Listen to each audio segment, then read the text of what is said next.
阿濃說故事：海底石磨。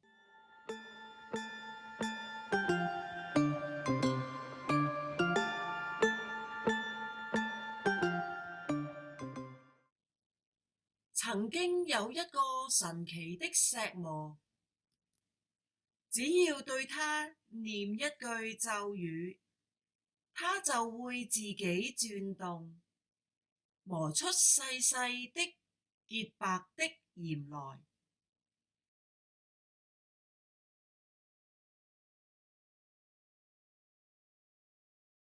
直到你對它念出另一句咒語，石磨才會停下。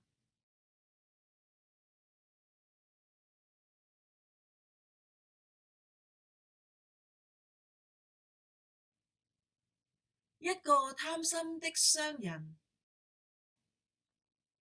騙取了這個石磨，準備把它用船運去一個缺鹽的國家。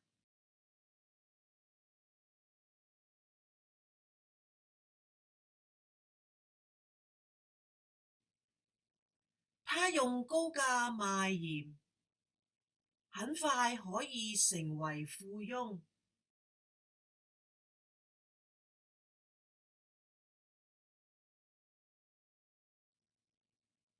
石磨在船上不停地轉動，船上的鹽越來越多。這貪心的商人卻不懂得叫石磨停止的咒語。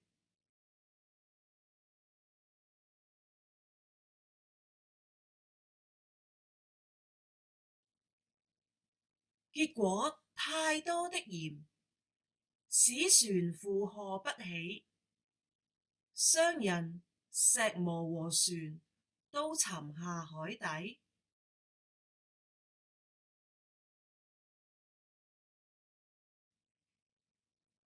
這石磨沉下海底之後，仍然不停地轉動，繼續磨出細細的潔白的鹽來。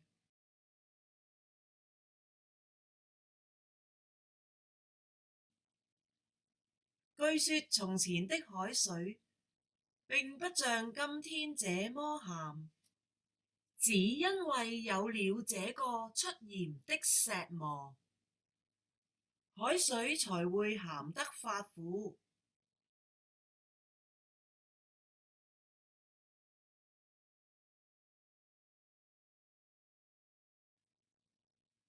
有人擔心這個石磨繼續磨下去，海裏的魚總有一天變成鹹魚。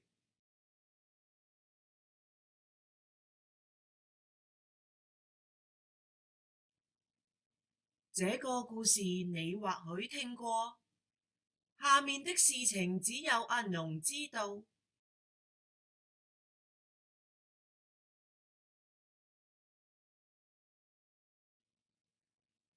一個科學家曾經為這件事做過研究，他在家裏裝了大大小小不同的石磨，用機器使它們日夜轉動。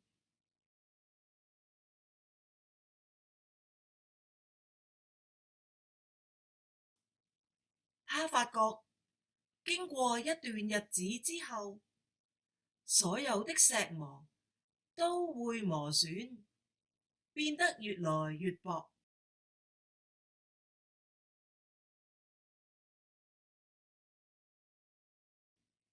即使是最硬的石頭，也沒有例外。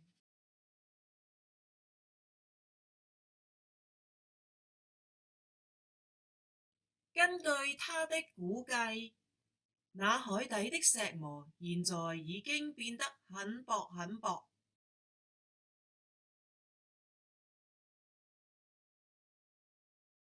說不定已經薄得像一塊意大利薄餅，總有一天化為烏有。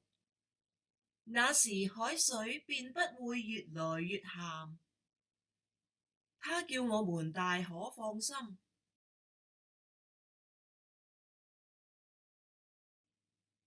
阿農曾經到他的實驗室看過，滿屋子都是磨出來的石粉，害得我打了10多個噴嚏，結果什麼也沒有看清。